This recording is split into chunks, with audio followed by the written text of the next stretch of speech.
Good morning and welcome to the Sports Debate Podcast. I'm your host, BA, along with James Martin and Jack Hirsch. Hope you gentlemen are doing good this fine morning. We have good debate questions, of course, courtesy of Jack. And let's get into that real quick here. Which team would it be best for Anthony Richardson to be on next season? Anthony Richardson, of course, the controversial quarterback for the Indianapolis Colts, who got replaced by Jack's favorite person. So, what we're gonna go with you on this question, Jack. Daniel Jones. Yeah. So your favorite person. Anyway, I'm gonna go with you on this one first, Jack. I have nothing against Daniel Jones, since only because you brought him up. I just think his ceiling is only so high, and I went on record as saying if the Colts can sign Daniel Jones to a somewhat team-friendly contract, they should move forward with Daniel Jones, who's a free agent, by the way. And either Daniel Jones is going back to the Minnesota Vikings or he's going to stay with Indianapolis, because I don't see that much of a market on him. But this is about Anthony Richardson. What would be the best fit for Anthony Richardson? You got to wonder, guys, if he wasn't the 4th overall pick in the draft, 4th player selected, and let's make believe he was a 6th-round draft selection, he would be struggling to get a roster spot anywhere, you could say. Because, when people think of Anthony Richardson, they think of potential. That's why the Colts drafted him so high. And I remember what the Colts said when they drafted Anthony Richardson in the 4th round. If he turns out to be great, they'd never forgive themselves if they didn't select him because of all this potential. And that's why the combines are farce. He did these great things at the combines. Everyone got so excited. Oh, what an athlete. So a player can jump high in the air. What's he going to do? Throw a leap pass? Come on with this combine nonsense. Anthony Richardson's main problem is he's gotten hurt a lot. He's a young quarterback. Young quarterbacks are entitled to learn. But the Colts, like most NFL teams, in a win-now mode, they didn't have patience to put up with certain mistakes Anthony Richardson would make. Anthony Richardson also tended to get hurt because, he'd run a little more with the ball than he should. And we've talked on this show, about racism, this and that, and they've held it against Anthony Richardson being a black quarterback. He's doing nothing different from what Jackson Dart does. He holds the ball a little longer. Number quarterbacks do that. So he gets hurt, and we talk, his athleticism, the bad mistakes he's making, blah, blah, blah. He's taken a little bit of a knock, I think, with that, maybe subconsciously with people. But Anthony Richardson competed with Daniel Jones for the starting job last training camp, and I think Anthony Richardson lost it more than Daniel Jones won it because the Colts had this urge to try something different. And in fairness to Daniel Jones, he played really well the first half of the season, real well. I mean, in large part because he had the best running back in the NFL the first half of last season, Jonathan Taylor. But kudos to Daniel Jones. And that left Anthony Richardson in nowhere's land. And the Colts just don't want to move forward with him at this point. He has to go somewhere else. And let's face it, you look at most of the rosters, and they're set with their starting quarterbacks. But in this league, a number of guys could be given second acts who we've given up on to an extent, and they can be franchise quarterbacks. Look at Sam Darnold. He's the best example. Baker Mayfield, Geno Smith. Guys do get other opportunities if they get in the right situation. If Anthony Richardson, the right situation would be the New York Jets. The New York Jets, because if he went to the Jets, he would be starting at some point next season. Even if the Jets decided to open the season with Justin Fields, who they owe $10 million to, who they might keep on the roster, the Jet owner, Woody Johnson, doesn't like Justin Fields. He was complaining last year that he can't even complete a pass. That was pretty demeaning by Woody Johnson, by the way, but he wasn't lying, unfortunately. And Anthony Richardson is going to get his opportunity with the Jets. Now, two things could happen. If it doesn't work out, fine. The Jets will draft a quarterback in next year's college draft, which is draft heavy. And if Anthony Richardson could fulfill his potential to a large degree with the Jets, they don't have to draft a quarterback next year. He's the guy. As long as he's basically healthy for the whole season, they'll move forward with Anthony Richardson. It's an ideal place to land with the Jets. The Jets have nothing to lose. Anthony Richardson has everything to gain. The New York Jets would be the best place for him to land. Okay. We get on this show 8 o'clock in the morning, and this guy comes on here and says the Jets would be the best place for Anthony Richardson. Man, come on, Jack. I was thinking Jack was going to say a whole nother team. I should have known. I should have kept my first thoughts of Jack as being a homer and going to pull out of his pocket the Jets being a team for this guy. Look, Anthony Richardson is a bit of an enigma. I mean, he played I think he started 15 games when he was at Florida, and he definitely had some level of success, but I agree with you in regarding the injury history. He is highly injury prone, and that could stunt your growth as a player, especially if you haven't had enough snaps. I think that's the other part of it here is that he doesn't have a lot of experience. He has a lot of talent. I get what you're saying in regards to the combine. You can see a guy jump through the roof, throw the ball 70, 80 yards on a dime. I mean, but the thing is, when he got drafted at 4 overall, I did think that was a mistake. I drafted him that high, but he was drafted on potential.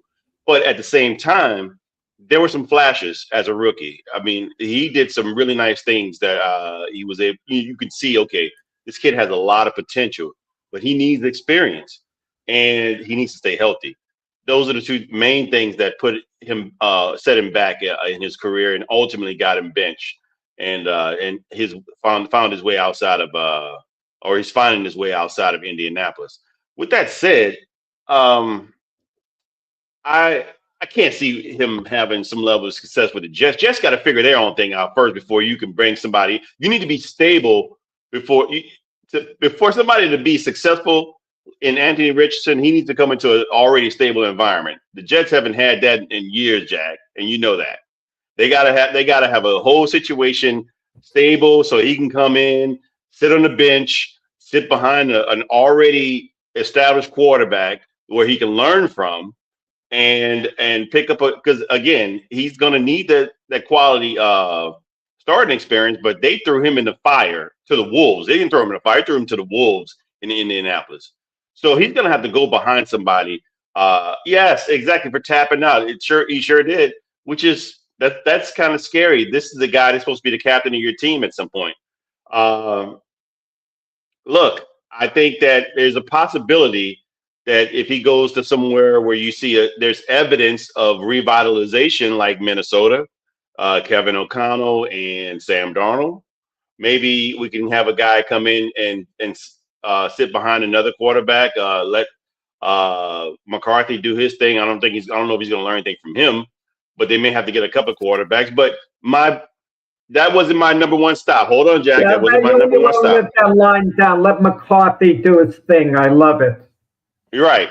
I said learning under a specific coach, though. A coach can help teach a guy to be able to do some things better. Because Sam Darnold, as high, he was picked number 3 overall and had no success where he was anywhere until he. I know Sonya like to say that he had some success in Carolina, but it really wasn't that. All right, he didn't have any success until he got to Minnesota. All right. With that said, I would pick Los Angeles Rams. I like McVay. I like Matthew Stafford. I think a strong arm quarterback, another strong arm quarterback can learn from another strong arm quarterback that has some difficulties in his early years with the particular organization. We're talking about the Lions, but was still very good there, and became a great success. And with McVay, I mean, that he had a team and set up. He knew his strength there, and I think the same thing can happen for this kid. I mean, at least the opportunity would be there for him if he can stay healthy. But I think he would learn under the next couple of years that Matthew Stafford would be there, at least 1 or 2 years.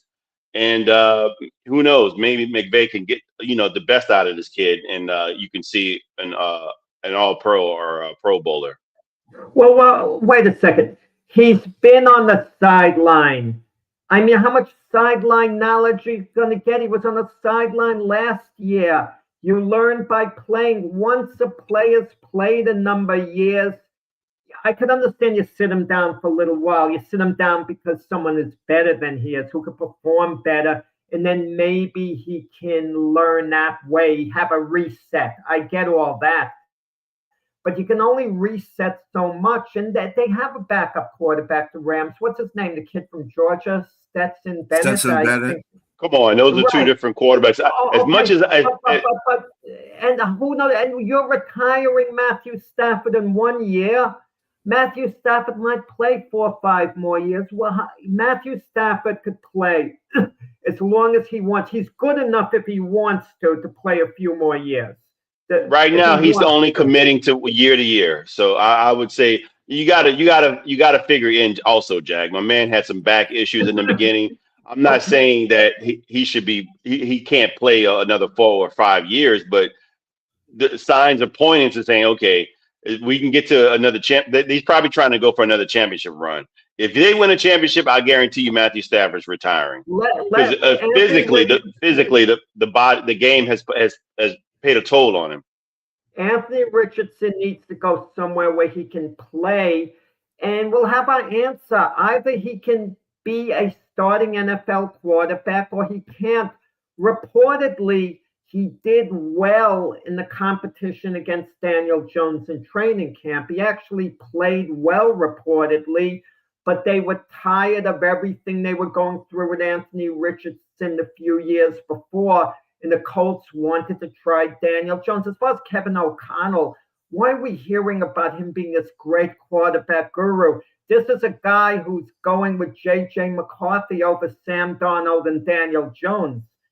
Well, that's a financial aspect. That doesn't make him look like a guru going over those 3, going with J.J. McCarthy. You yourself said they shouldn't have drafted him. The Vikings. I agree.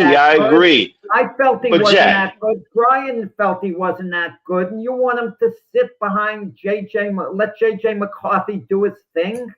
Well, what other options would they have? What other options do they have?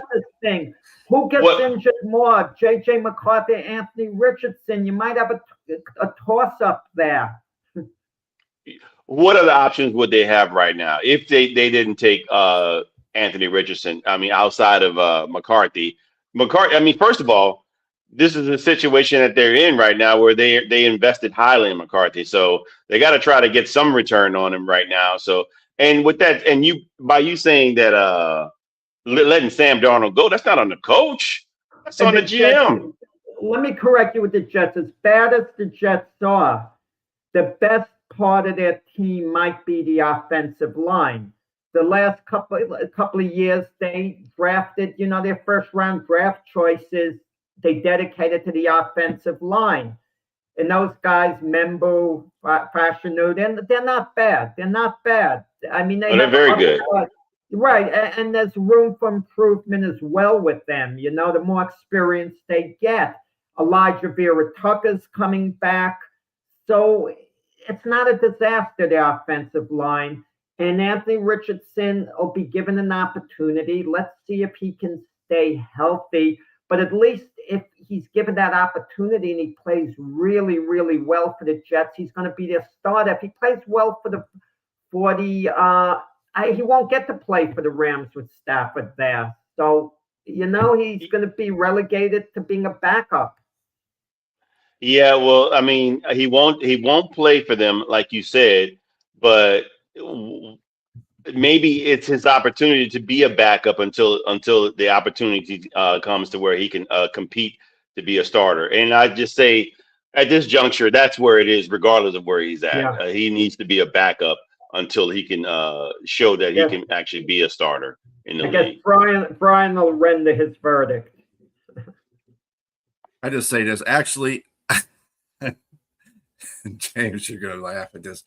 I actually agree with Jack because that's a typical Jets thing to do anyway. But I don't know if I want a career 50.6 completion rate quarterback who's thrown 11 touchdowns and 13 interceptions over the course of his time playing on the Colts. He's a project. He is definitely a project. And I think when the Colts decided to make their change was that one particular play when Richardson got hit because he did not read the defense and did not shift the offensive line. He did not tell the center to shift the offensive line to the blitz part, and he got blitzed from the one side. He didn't see him, and he didn't make out the blitz. Everybody could make out the blitz on that play. I'm sorry. I saw that blitz coming from a mile away.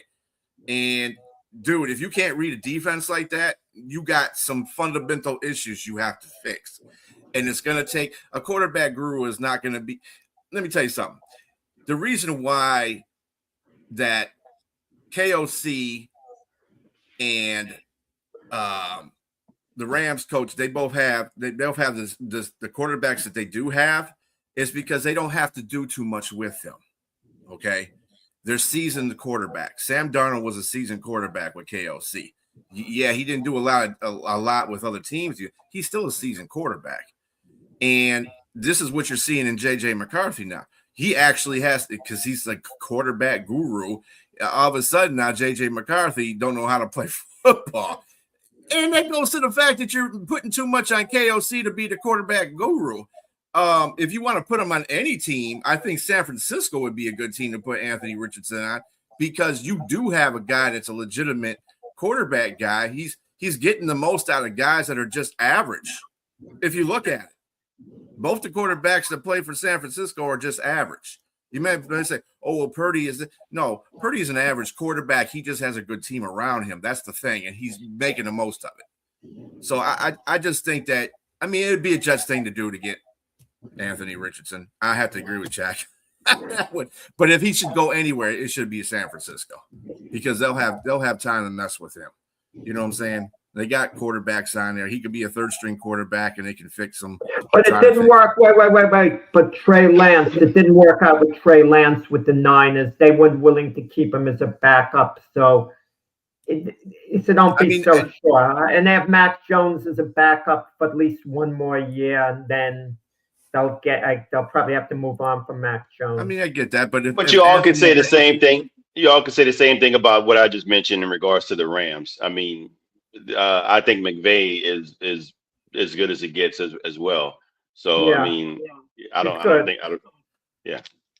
I mean, who has he created though? I mean, Goff is one guy that he worked with, and he didn't work with him his whole career. So he but they got to a championship with him. Yeah. He drafted him. But that wasn't with McVay though. That was with a different coach. That was McVay, sir. That was McVay. The first time that Goff went the second year, that wasn't McVay. I don't think it was McVay. I don't think McVay came after it. McVay was the coach. Yeah, he was the coach. Sure? Yeah. But with that said, again, he did something with a lot of. He didn't draft Matthew Stafford, but he put him in a position to win. They won, and they're still successful now. So I'm just saying he could do the same thing for this kid as well in Los Angeles. I'm just Matthew Stafford. I'm not trying to say he's going to retire soon, but I will say that your body takes a beating. Right. I'll resolve the discussion, and then we can move on to the next question. Let him go to the Jets this year, play, and when it doesn't work out, his next stop could be the Rams, where he could be on the bench and he could learn from McVay. If it's a disaster I'll say this: if it's a disaster with the Jets, he's probably not going to do much of anything else nowhere else. Yeah. Okay. All right. So moving on to our next question: should a women's team have a male as its coach?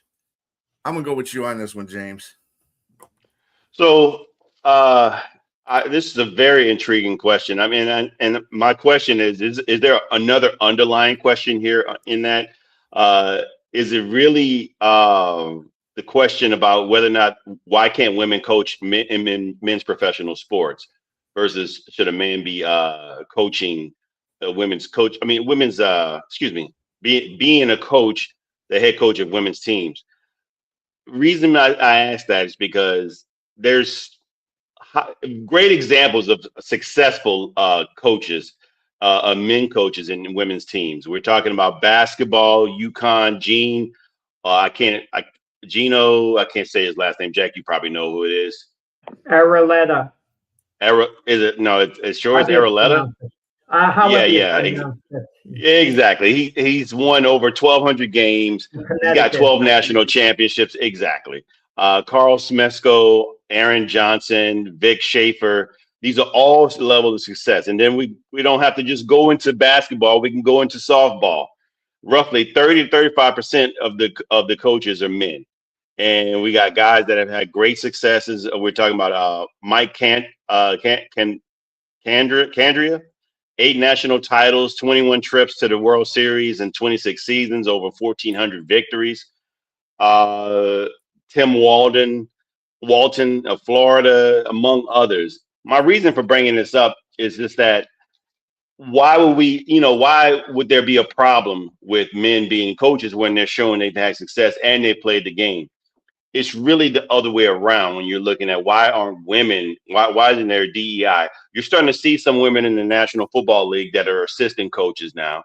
The first one in 2015 for the Arizona Cardinals, she was a linebackers coach and went on to do some other things. And then some other women coaches that are assistant coaches, Jennifer King, running back coach, Callie Brownson, assistant wide receiver coach.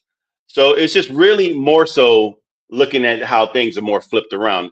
Why aren't women doing these things in other levels? But men definitely are showing. I don't think there's a problem with them doing it because they're showing a level of success. And they're not dominating the field anyway. So it's like I said, in softball, it's only about 30 to 35%, which is a nice stake in minority, but it's not the majority. So I don't think there should be a problem with it. I don't know what reasoning that there should be to deter why men shouldn't coach in women's teams. They could be. I try to think of some, but it's really a matter of, okay, if I'm in here and we're winning, that's the main thing. I mean, you can look at, if we're going to put in things like maybe harassment or that kind of thing, the opposite, it can go either way. It can go on either side. So I really couldn't think of anything as to why there shouldn't be men coaching. And it's really looking at it as a DEI situation. And then maybe if we're talking about football, have women, maybe we're talking about whether or not people have played the game and not coach. I mean, and coaching. Why should people have the top level jobs without having the level of experience as well of being a player as well? So I mean, but again, I think that men should coach, and in both sports, but I think it also should be the other way around too. So I'm going to leave it at that and let Jack go. I got to laugh. James is a stat guy. He always brags, I'm a stat guy. And when we were talking about the Rooney Rule, he said there absolutely have to be a lot more black coaches in the NFL based on 70% of the players being black. Well, guess what, James? 100% of the women teams are women. 100% are women. So if you have it that way for the Rooney Rule, for women, there should be a women coach. I mean, I can understand the rare. Jack, come on. You're contradicting yourself. I just said that women are coaching in the opposite league and they don't play football. They don't have head coaching jobs. Same thing I could say. Look at all the black. You don't think that's coming? You don't think that may be coming? About the head coaching job. You don't think that may be coming? They're finding their way in. They do hockey. The women's Olympic hockey team had a man's coach. Nothing against them. The national teams and women in the past have had men coaches. I mean, I don't like it. Rare exceptions I can understand. Rare exceptions, but in all, and it depends on the sport. In the NFL, let's be honest about it. You're not going to find a woman who played the game on the level that the men have. They don't play. It's just not the same. Football, that's what you're proving my point. You're proving my point. I'm willing to give a waiver to take basketball and hockey. These women have the same knowledge on how to play the game as the men. The game is played the same way, except they don't have the same physical attributes, as far as speed and power goes, but techniques and how they play the game is the same. We should have women coaches in the NBA, and they can be leaders because these players, for the most part, they've had mothers. They've had Fair mothers enough. who brought them up. And in a lot of cases, I should say, I take that back. I shouldn't say in a lot of cases, but we've heard stories from great players who were raised only by their mother and the influence that their mothers have had on them as leaders, especially a case like your main man, Isaiah Thomas. His mother, Mary Thomas, was the greatest influence in his life. He listened to anything she would say. She was his ultimate leader. And so women can coach in the NBA, but an all-women's team, it strikes me the wrong way. With all the women out there who are competent as far as who could be good coaches, who play the game, I don't want to see a male coaching an all-women's team like the United States women's hockey team. I just don't want to see it. This is their sport. It's different. It's a different team. The women and men's team, it's the same sport, I meant to say. It's the same sport, but it's different teams. Come on, Jack. Hold on. You're telling me I value your opinion. I value your thought process, but you're telling me that people who are the fans of those teams that I just mentioned that were highly successful. I mean, again, like was it UConn? UConn.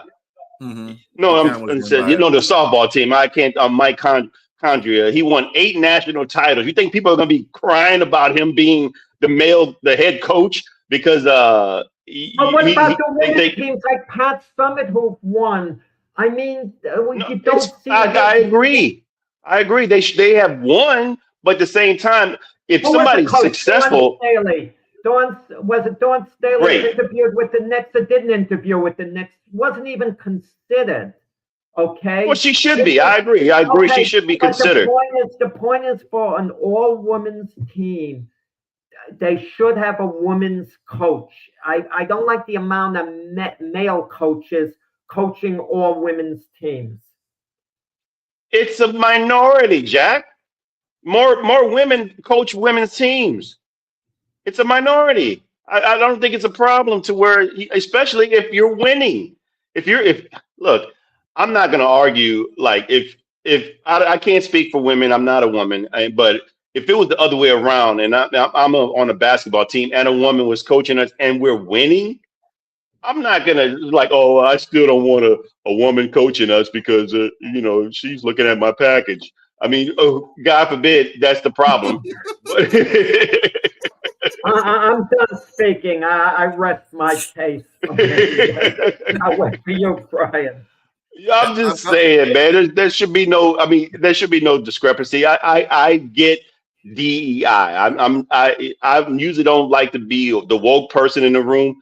But look, if somebody's winning and you're the opposite sex, you can't argue that. I don't care what it is. If you're winning, I'll let you go, Brian. My bad. Yeah, you're good. No, you're good. I'm just gonna keep it real, everybody. Sports is archaic. Okay, we still live in a caveman world. Okay, man eat man. That's what it is. It's women are not on the level of the sports that men are. It's genetics. It's just male and female differences. That's just the way it is. And people have a problem with that. You know, put females in male sports that are male dominated. Okay, you're not going to put a female. Female coaches have gotten on NFL teams. True. But I don't think they're ever going to achieve a head coaching position. There's not, because you're not going to be able to too much alpha, too much testosterone in a room for a woman to get to that for an NFL pro team. Maybe college, but for a pro team, that ain't gonna never happen. Hockey, little different. I think the best coaches that would come for a professional view would come from the WNBA, because that's a professional sport. And there's not really a professional women's hockey. There's not really a professional women's football association. And there's not a professional baseball association that is, with women in it. So I think this is where the disparity is going to come from, because we still live in archaic, even though we don't want to feel that way. We want to be as open-minded as James is. And I think everybody wants to be that way. But the problem is, it's not going to happen that way. It's going to take some biblical proportion to get this stuff switched around. And I can't see it happening in professional sports. College sports, a lot better chance of that happening. But professional sports, NBA, WNBA, and NBA. Right, Brian, but you're not answering the question yourself. Should a women's team, and let's be a little more specific, the United States Olympic women's hockey team, shouldn't they have had a women's coach instead of the male coach? Now they won the gold medal. Kudos to that. And that answers your question right there. That answers your question right there. Okay, so then it's okay. It shouldn't make any difference, you feel, whether Bill Laimbeer coached the Detroit Shock to a couple of championships. Okay. So I'm not, and that's in the professional field. So he was a man coaching a professional team in a woman's professional sport, and they won 2 championships with him. So I'm not, as James said, winning is everything.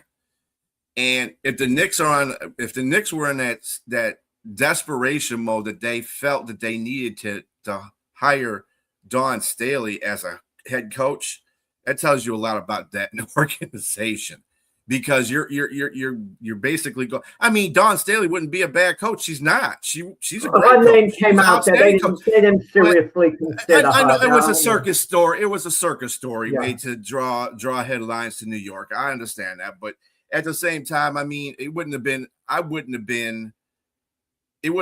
too much of a, to me, it wouldn't have been too much of a transition, because she played professional basketball. She's been in the basketball field for a long time. She's a coach already. I mean, she moved into a professional field in a men's so that she played in as a female. So she can relate to certain things. I'm sure she's not going to walk in the locker room, after the game, after the men are changing, then again, you never know. Men don't even care anymore about doing that, because, hey, you're players. I'm looking at you like players. I'm not looking at you like, females, males, whatever the case is. You got what you got. That's what God gave you, whatever. So, I mean, I have no problem with a male being a woman's coach. As long as they're winning and doing what they're supposed to do and not doing any naughty stuff, yeah, I think that's good. All right, next question. Counting a complete body of work as a player, coach, executive, etc. Which person has the greatest overall career in sports history? This is going to take a lot of work. But go ahead, Jack. Great question, Jack. Yeah. Yeah, this to me at least, it's an easy answer. Maybe James is going to come up with one that's very thought-provoking to me, and it'll make me reconsider my choice, but I don't think so. It would be Mr. Clutch himself, the guy who has the NBA logo, Jerry West. Because let's forget about him as a player for a moment. Let's make believe Jerry West never played the game of basketball. And I posed a question, who is the greatest NBA executive of all time? It would be Jerry West. It would be Jerry West. The guy was utterly brilliant with all the moves he made. I mean, the amount of the moves. I mean, he's the guy who got Shaquille O'Neal to come to Los Angeles. I mean, he did a number of other things. I don't want to go over his whole body of work as an executive, but he moved around organization to organization when he had a fallout with the Lakers and was highly successful wherever he went. And you look at him as a player. I mean, I think he was the last guy, if not the only guy, who was a finals MVP on a losing team back when he scored 45 points for the Lakers when they lost, in 7 games to the Celtics. What was it, back in like 68 or thereabouts? The guy was just a brilliant player. Johnny Sally, your guy from Detroit, Brian, puts him on his top 5 of all time when they ask him to name the greatest team. I think that's a little bit of a stretch, but Jerry West is a top 20 player of all time. He absolutely is a top 20 player of all time. And you talk about the modern players, what they do, what the old timers couldn't do. Go back to the final series against the Knicks, game 3. Time running out, the Lakers are down by 2 points. There's no 3-point shot. Jerry West heaves a shot on the run past midcourt that swishes it in and sends the game into overtime. But he's just a great, great player, great, great executive. And he had a falling out with the Lakers because he criticized Jenny Buss's relationship with the coach, Phil Jackson. He didn't think that was good for the organization. He was actually right. So they always had it in for Jerry West, the Laker organization. But he went elsewhere with great success. And it's got to be Jerry West. I just can't see anyone exceeding him. That is one of the greatest answers I've heard in a long time. This is one of the greatest questions I've heard in a long time, because that's a very complicated. You look at how players can not only be successful at their level, I mean, at the elite, at the level of of Jerry West as a player, a LeBron James, Michael Jordan, but to get over the other side where things are, you only have limitations when it's in your control, because ultimately everything has to go right from the people that you hire, that you put as head coaches, that you draft as players, things having a relationship with your organization, the ownership. It's a very tough thing to be an exec. It's very underrated. We talk about people like Bill Polian in the NFL, GM, that to be successful at 2 organizations with the Bills and the Indianapolis Colts at the highest level. But to be a player and transition to that position and to be successful takes a lot. And I would say Jerry West is probably one of the best answers here. I considered it. But why not look at a Larry Bird? You're going to look at, I'm almost giving myself here as when I looked at Jerry West and I wanted to pick Pat Riley, but Jerry West picked Pat Riley himself. So that makes Jerry West look even better, because Pat Riley's success, even Pat Riley came out and even said that that was his mentor. He was actually doing commentating before he got plugged into coaching for the Los Angeles Lakers. You have to give Jerry West some credit for him being his mentor and have making him a success as well as a head coach, and then ultimately becoming an executive itself. But with that being said, I like Larry Bird. I mean, Larry Bird was a great player. Jerry West on the player level went 1-8. He went 1-8 as a champion. He went to nine titles games. NBA finals, but he only won one of them. He was a 14-time All-Star and then one-time MVP in '69. But I think Larry Bird as an MVP as well, and as if injuries wouldn't have riddled him, who knows what we're talking about with the Celtics winning. I mean, those battles that they had with the Lakers, that they're winning more championships maybe. But at the same time, Larry Bird went on to become head coach. He was a coach of the year with Indianapolis, and he also became the exec, and he was voted executive of the year as well. So the success level for him has been great as well. But I could see why Jack would pick Jerry West in this situation because of all the level of championships that he's gotten. He's had more success as an executive than he has as a player. Larry Bird is a stretch. They never won a title. I could understand John Elway. They did win a Super Bowl with him as an exec, but then he flamed out after that. I could name a guy like Phil Rizzuto, great Yankee shortstop who had a phenomenal career in the broadcast booth, that was legendary with the Yankees, kind of guys like that.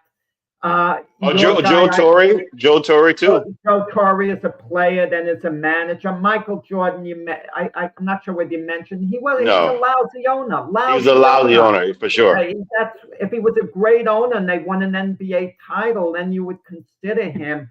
It's if we want to dig back into the past, and I'm guilty of not researching this before the show, I got to come clean.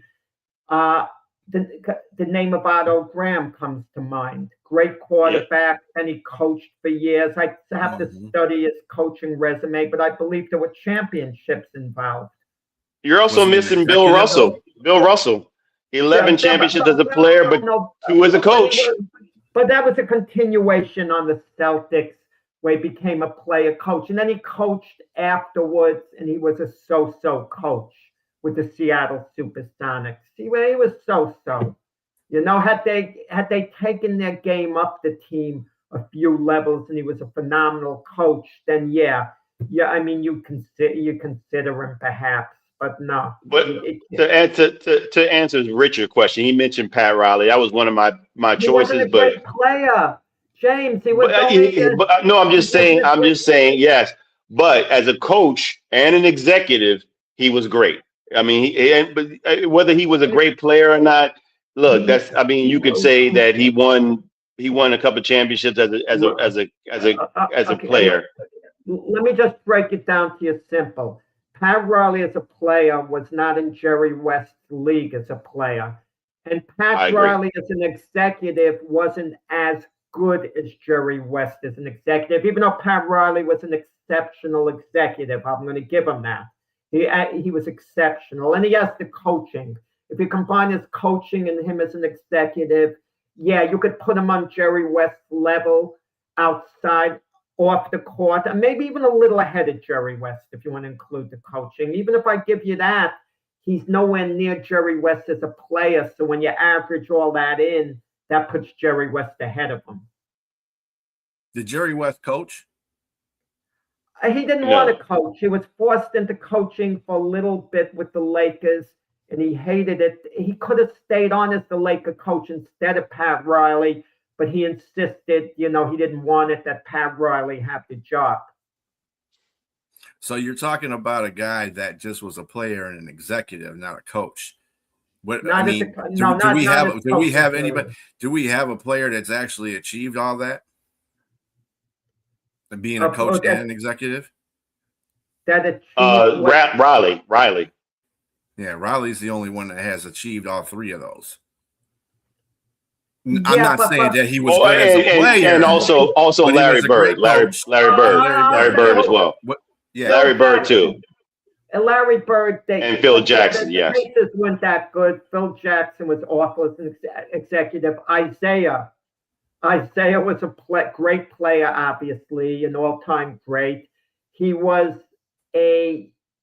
okay coach at best. I mean, I'll give him that. I'll say he's really average. Maybe let's say a little better than average if you want to give him the benefit of the doubt. And he flamed out as an executive. It didn't really work with the Knicks. I mean, I'd give you Joe Dumars too. I mean, he was a player. He's a pretty good executive. Well, yeah, but look what's going on. With he's not on I like obviously, Joe Dumars. He's good man. Yeah, but this is the first year in New Orleans. I think the jury's still out there. But I would say Joe Dumars has had success on both levels. Mm-hmm. Yeah, but guys, I mean, he's not a level of Jerry West. But to answer your question, I mean, I may have to concede to Jerry West in that regard. Yes. Just consider this: Jerry West was a superstar. A superstar.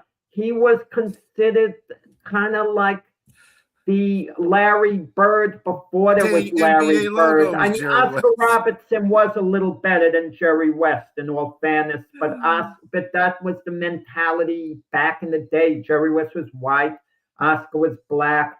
Jerry West played for the Glamour franchise and the Lakers, who were much better than the Cincinnati Royals, who the Big O played for. But Jerry West was a genuine superstar back in the day.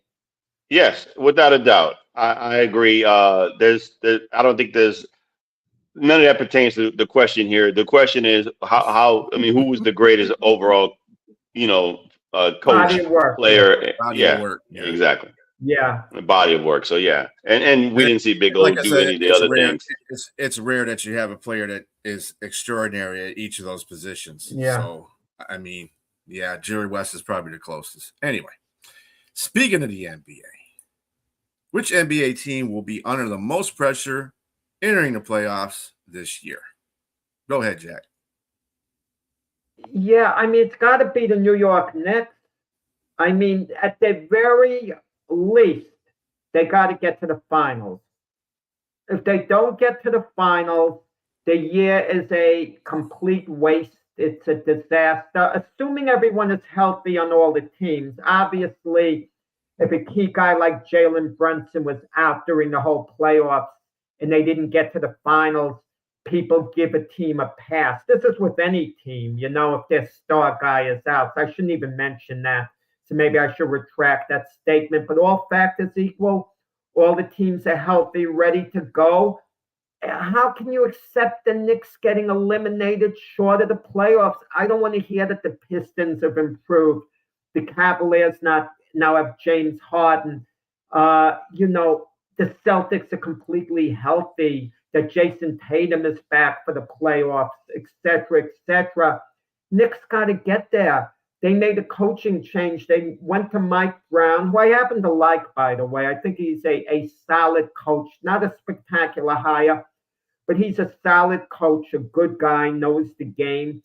But they moved on from Thibodeau. If they don't get to the finals, we're going to be hearing the way they should have stayed with Thibodeau, even though he didn't get the Knicks to the finals. And this is it. Finals are bust. We're not even talking winning the NBA championship. We're talking about getting over the hump and winning the East. They just got to get there. Any other team won't be under the same pressure.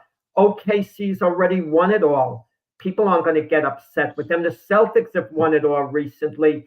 The Cavaliers are under some pressure. The Pistons have overachieved this year. They might be as good as their record says they are. I'm not saying they're not. But if the Pistons don't get to the finals, the Detroit fan base is excited. They might even be thinking maybe we might be able to do it this year, but if not this year, the future looks great for us, next year. But for the Knicks, the future is now. There's no looking ahead. They don't get to the finals. They can't run it back with the same squad. They can't.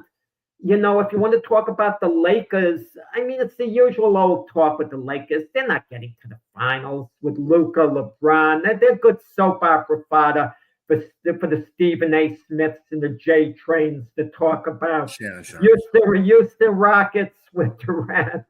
I complimented you, James. I love Stephen A. Smith to listen to him, But I thought I'd give you a little dig there, have a little fun. The Houston Rockets with Durant, it's probably the same old story. The Warriors along in the tooth, Anthony Edwards. I think the Timberwolves, usual story that's going to come short, and we're used to accepting that. It's got to be the Knicks. So when I looked at this question, this is not the first time you've asked this question in regards to pressure on a team. I think our viewpoints regarding pressure differs. That's why we're in a debate show, and it's great. And I like to come with the contrast here. I just don't think that it's pressure. First of all, picking the Knicks to be Jack. This is the second time you've just shown your homer. Opened up your shirt. Yeah, he liked the Knicks too. I think so. It's a New York team. He's a New York guy. So I mean, with that said, man, there's no pressure on the Knicks, man. When the last time they won a championship, let alone been to one? I mean, '99 was the last time they been to one, and then last time they won one, I was born, I think. Oh my goodness, there's no pressure on the Knicks. Only in New York is there pressure. Nobody's even checking for them to think that they're going to win, even sniff a championship. I think the pressure is on teams who have a short window. To me, that's the way the CBA is set up with the first and second apron. When luxury tax start building up, and you have a small window when you got your team established, like the Boston Celtics. We got Derek White, he's highly paid. We got Jason Tatum, he's highly paid. We got Jaylen Brown, he's highly paid. This is your core players here, but you have a short window that you can keep all of these guys, and you have a short window where you can keep small, or you are restructuring or building around them, that core. They got under the second apron, but barely. They had to get rid of some players, Porzingis, Drew Holiday, core players that got in their first championship.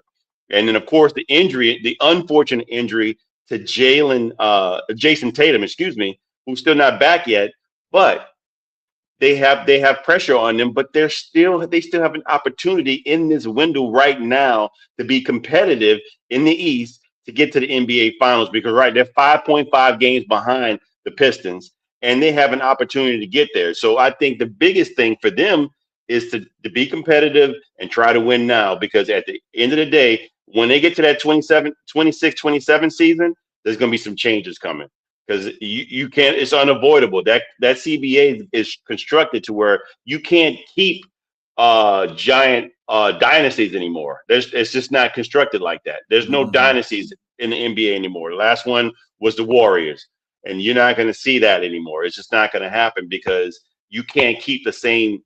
It's unfortunate, because you look at a team like OKC, they got their players from ground up organically, except SGA. But 1 year after his rookie year, he went straight there. So virtually you can say that's his team. And they're going to have problems in the future at some point. Once the apron kicks in, you're going to have to start making changes. So the Celtics figured it out. They got a player by the name of Nemanja Queta. He's a center there. He's an elite defender, 7-foot guy that's helping them out. There's no Al Horford in the center anymore, but now you got a legit center that's 7 foot that can play efficient offense but play elite defense. That's helping them out right now, I think, in the absence of having a Jason Tatum. But that's my viewpoint of having pressure on you as a team, not a team that hadn't won anything since 1975. There's no pressure on you, because nobody's expecting you to win. So I think the pressure is on the team that's trying to remain a dynasty in a new construct that's been put in the NBA, and is trying to figure it out and win in that short window that they have. Yeah, I get both of your points, actually, and I like both of your points. Both of those teams, I think everybody in the Eastern Conference that's going to be in the playoffs has pressure put on them, because you have to go and get in the championship to play the juggernauts that are in the West. That's pressure right there, because the West is far superior right now than the East is. So I would say that I would count the teams that are in the playoffs, that are going to be in the playoffs, at least the top 5. That's going to be pressure on all of them, because they got to win that. And Boston probably would be in that good situation where they could be the team that might be able to knock off a Western Conference team, because once Tatum comes back, that team's formidable. I mean, it's more formidable than it is now. They're hanging in there pretty well. I just don't see the Knicks. I don't know. I think that I don't know, man. The Knicks. You guys are both missing the point. That's what you don't know. You're both missing the point. No, this is it. The Celtics have already won an NBA championship. If they don't win one years from now, they're going to look back. They got to the mountaintop. It's not in the Knicks. This is it. They have to get there. They haven't gotten there yet. Even the 76ers. No one expects them to win the NBA championship, but they have a long shot chance, okay? A team like the 76ers, long shot. But the expectations aren't there. The Pistons have high expectations, but they also know they have their core players with them next year. They have a lot to look forward to. If they don't do it this year, they still have exceeded expectations. I could understand the Cavaliers now that they got Harden. They're in absolutely a win now mode. That they're under a lot of pressure. I get it. You could maybe pick them ahead of the Knicks or put them on a par with the Knicks. But this is it with the Knicks are truly get to the finals or bust. I mean, that's it. Get to the finals or bust. No other way to look at it. OKC's already won a championship. San Antonio's got a great future with Wemby. The expectations have a lot to do with it. And the Knicks are, I think, on a desperation mode this year. They don't do it this year. They're never going to do it with the team they have. You're never going to do it, then. The Knicks are just, I don't think so either, Jack. I think the mistake they made was letting Tom Thibodeau go. Yeah, I think it is too. Yeah. I mean, that means you're just putting pressure on yourself because you went around the whole Thibodeau thing the wrong way. You got rid of him as a coach when he wasn't doing a bad job as a coach at all. And now you're putting it in another coach's hands to get you to a finals. You're putting pressure on yourself. That's not. I understand where you're coming from with the pressure, but that's just self-inflicted pressure. Mike Brown is a good, solid coach, but he ain't better. He ain't in a poor position. He inherited a really good team, but it's either get to the finals or you failed. I mean, that's a tough gig to take. If he doesn't get to the finals, people aren't going to be happy with Mike Brown. Yeah, I'm like I said, I like both of your points. I think Boston is equal to that task too. I give you pressure on the head coach. I'll give you that. Pressure on how for Mike to bring it home. Actually, in the whole organization itself, not even on the players, just the organization itself. Yeah. Because it's self-inflicted pressure. Like I said, you did this to yourselves. Yeah. We got like a minute left. Going back to the other question for fun, how about a name like the best body work? Frank Gifford, great player with the Giants and had that great broadcast career. Charles Barkley, had he won as a player a couple of NBA titles, he's kind of iconic in the broadcast booth. Charles Barkley probably has 12 championships in broadcasting just for how crazy he is. And guys, years from now, if Tom Brady establishes himself as a great broadcaster, then how can you not give it to Tom Brady if he is a top-of-the-line broadcaster, considered one of the best in the business?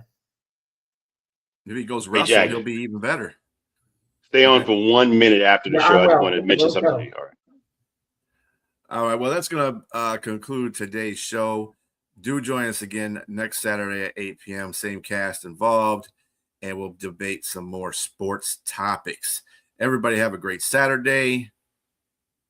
Adios.